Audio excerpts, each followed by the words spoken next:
right? And ISU, inability to defecate, okay? So about that point there, you don't get a pee, you don't get it to do, you don't want to eat, you don't want to drink, and you can't sleep, you know the next thing after that. That sounds like death to me, okay? If you can't do those bodily functions, that's all that you should go to pass over.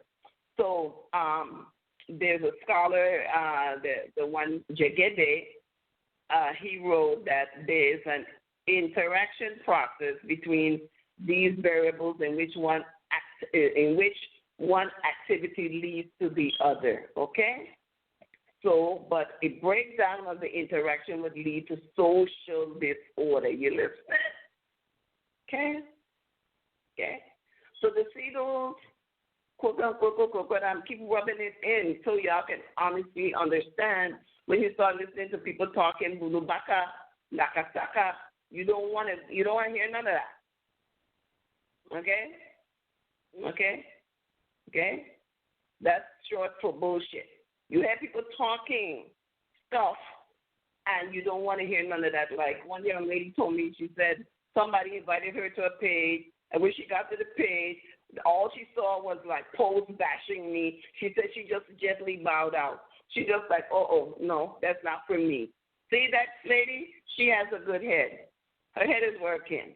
You know, other people now, they would go there, read the mess, and then, like, oh my God, da-da-da-da-da, and then they start spreading it and inviting other people to see the mess.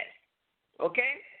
Those people. I remember in the early parts when I realized, you know, they were bashing me and slandering me all over these fake fraud pages, quote unquote, that I went there. I was able to go there and see it until they realized that, you know, I could make a comment, and then they blocked me from it. So, and they blocked everybody that wrote anything good about me. They kicked them out and wouldn't let them comment. They only let people that want to join the bandwagon and partake in the mental illness to stay there.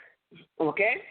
So when I was still able to write, I contacted each and every person that clicked like on the page and asked them if they could please remove their like because, and I state my reasons why they shouldn't click like on it. Okay? Some of them did and some of them didn't. Okay? Which was nice, you know. But it's showing you here that when you see all these things, one thing leads to a next, one thing leads to a next, one thing leads to the next. And when you talk, you know how many people commit suicide and stuff because people try to character assassinate them. You know, look at young people, how they, you know, they don't fit in. You see the social order we're talking about again? They don't fit in, you know. But I'm so happy though. Orisha made me strong. It made me strong. When I came here to Earth, they brought me strong because they know I was going to face all of this. They even said it in my Ita. The Ita is like the life reading that you get when you get initiated from whichever Orisha, right? So it says now the Aiwo, which the Yoruba consider as the prime of all illnesses, okay? Listen, Aiwo, right? The Yoruba people have good knowledge of body anatomy. The people believe that the human body is composed of several parts.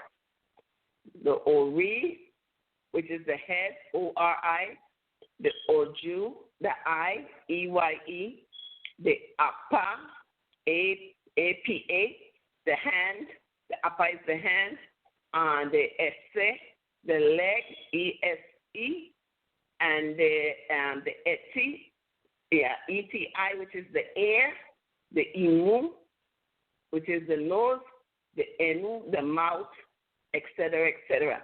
And that these parts perform different functions which help the body to maintain good health.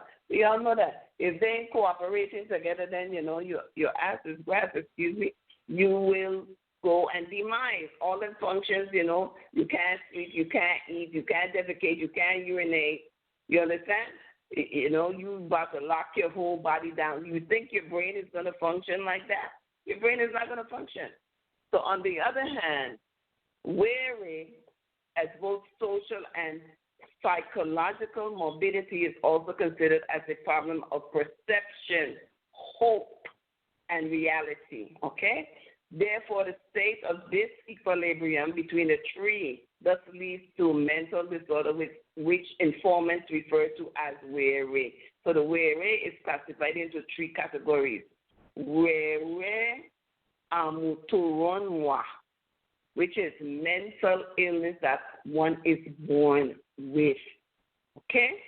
Weary Iran, hereditary mental illness. Now, you heard that? Mental illness being born with it, and then as opposed to hereditary mental illness. They're not the same. Okay? And weary affiche, mental illness due to affliction. Okay? So this is similar to either findings by Professor Odibiyi and Ogedengbe. Okay, that's what they wrote back in 1995. They found that. So as mentioned, the onset of weary is observable in the wild or abnormal behavior of individuals. And that's why I call them wild. For instance now, we could be suffering from mental illness, any one of us, right? But we can change it, okay, with the change, a shift in behavior, okay? Like, for instance, say you're in this tradition, right? And there are protocols for when you go and visit somebody's home or house that has Orisha. You not come in the door and start talking, hey, man, what the F? Hey, homie, what the F, blah, blah, blah. And let's the F. No, you're not going to do that because you know that it's a benevolent house. You're not going to walk through the door acting like a wild person or taking and deviating or taking that other kind of way you have and mixing it with the spiritual. You're not going to do that. You're going to know the protocols. You're not going to run up in the house with your shoes on and run to the Orisha mat, step in all on the Orisha mat or anything considered a sacred space, and you're going to come like a wild, like a wild animal, like a dog or a cat that's not trained, and you're going to come and come in somebody's place and do that. I have had that done to me by people that call themselves priests, initiate. Okay? Why? Why do you have to, do they know the protocols of the thing that they're following, the tradition that they're following, that they would come into somebody's home and do that, and you have to, you have to chastise them like they're a baby, and you're talking about adults. You're talking about little children. I had my 1-year-old grandson. He was only 1 year old, but he could talk very well. And when his nieces and nephews, even he had an older sister, right? And she had little children younger than him. So when and a couple of them were older than him, but he was their uncle. So when they come to the door, he only 1 year old, and Eshu is by the door.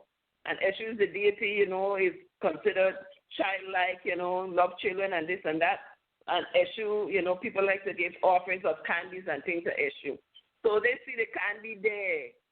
He said to them, listen, that's Eshu candy. Don't eat it. Okay? He was 1. Okay? He's soon going to be 18 years old.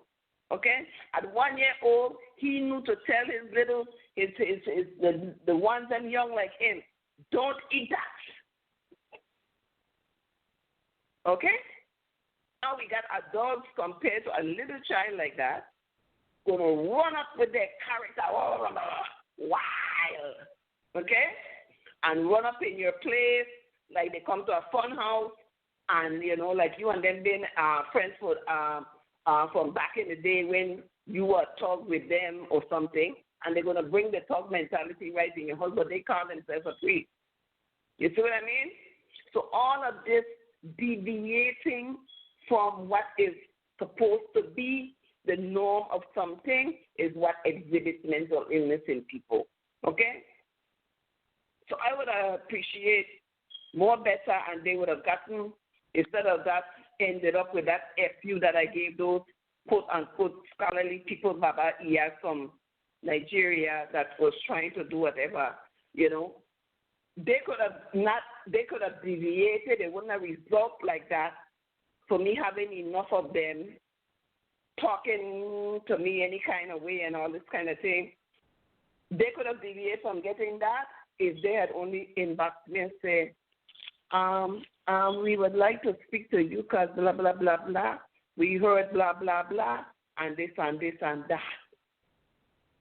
Okay? Okay? But no, they came in a wild mentality, and mixed the wild mentality trying to defend the notion of me being humble with the Orisha. How am I to be humble with the Orisha and you coming at me wild? That's what you're showing me. You see what I mean? Okay? So in orthodox medical practice, right, the physicians do make use of diagnostic instruments. We know that, okay? And these instruments are used to detect imbalances in the body and all of this type of stuff. Okay? But remember what I said in the very beginning. We, even as African Americans and Africans, we shun the notion of mental illness because we always think of mental illness in the extreme where you actually lost your mind, okay? You lost your mind and you're walking the street without clothes, okay? We think of it in that way, okay? And because we think of it in that way, we ain't trying to go get no counseling. We ain't trying to get no mental health counseling. We ain't trying to see no therapist. We ain't trying to see none of that. Even though we might admit, some of us, that, you know, we having an issue with this and that, we're still not doing it. We're not doing it. So the Yoruba culture does not involve the use of such kind of diagnostic instruments, okay? There are ways of diagnosing ailments. The traditional diagnostic method examination for the totality of man with reference to his biological, spiritual, physiological, as well as social makeup comes through other methods, okay? So if you have whether orthodox or traditional healing conflicts always arise between healers, okay? So if you're a healer, you might disagree with the method in which a person is supposed to be treated. The patient, treating the patient, and the fact that these different people, these different healers hold different kind of perception of the situation. You'll get people arguing about, and I feel that maybe that is what spawned to the disagreement between me and these people who decide, and I think it was like an attack, okay, who attacked me and attacked my character and attacked everything about me, and that they were arguing that something I'm doing that is not right, but they come at me with another not right, with a not right approach as well. So the whole thing seemed like a bunch of mental illness, the whole thing. So on the other hand, the writer says the healer may pronounce someone ill while she still feels healthy. Okay? Like you go to Ifa for a reading, for example. You go for divination with Ifa. And Ifa tells you that you have a certain thing going in your stomach or you need to do this ebo and this and that. Like, for instance, when I got Ita,